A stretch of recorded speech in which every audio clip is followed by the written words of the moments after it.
কলমি শাক আমার কাছে খেতে কিন্তু অনেক বেশি ভালো লাগে, আর যদি এভাবে ডাল দিয়ে রান্না করি তাহলে তো আরও অনেক ভালো লাগে। হ্যালো এভরিওয়ান, আসসালামু আলাইকুম। কেমন আছেন সবাই? আশা করছি ভালো আছেন। আমি আলহামদুলিল্লাহ ভালো আছি। আজকে খুবই মজার একটি রেসিপি হচ্ছে মশারির ডাল দিয়ে কলমি শাক রান্নার রেসিপি আপনাদের সাথে শেয়ার করব। আমি যেভাবে রান্না করি সেটাই হচ্ছে আপনাদের সাথে এই ভিডিওতে শেয়ার করছি। তো প্রথমেই আমি যেটা করেছি, একটি কড়াই বসিয়ে দিয়েছি, চুলাতে দিয়ে দিয়েছি পরিমাণ মতো সরিষার তেল।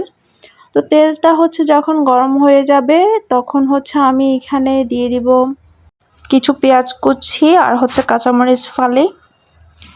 দেন আমি পেঁয়াজ কুচি কাঁচামরিচ ফালিটাকে একটু নেড়ে চেড়ে দিয়ে দিচ্ছি এখানে রসুন পেস্ট, 1 চা চামচের মতো রসুন পেস্ট দিয়েছি। দেন হচ্ছে আমি কিছুক্ষণ আরও হচ্ছে নেড়ে চেড়ে নিচ্ছি।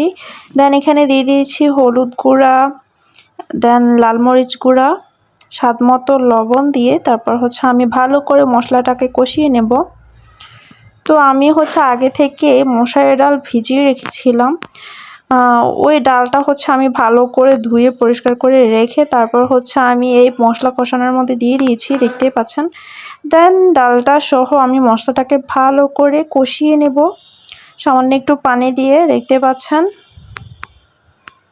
তো অবশ্যই একটু ভালো করে কষিয়ে নিতে হবে, তাহলে হচ্ছে শাকটা খেতে কিন্তু খুব বেশি ভালো লাগে। দেন মশলাটা যখন কষানো হয়ে যাবে আমি হচ্ছে আগে থেকে শাকটাকে কেটে ধুয়ে রেখে দিয়েছিলাম পানি ঝরানোর জন্য।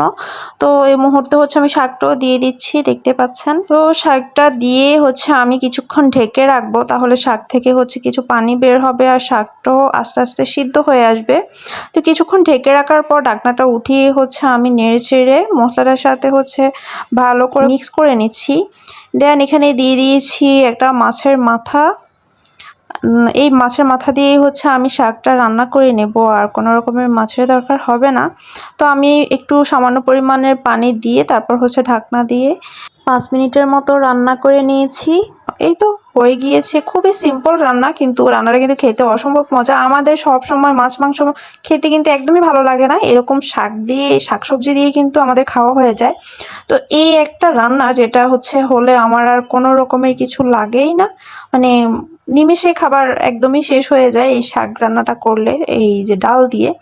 তো আপনারা কে কে এভাবে রান্না করেন অবশ্যই আমাকে কমেন্ট করে জানাবেন। আর যারা হচ্ছে রান্না করেন তারা তো জানেনই এই রান্নাটা কত মজার, আর যারা রান্না করেন নাই এখনো পর্যন্ত তারা কিন্তু অবশ্যই একবার হলো ট্রাই করবেন।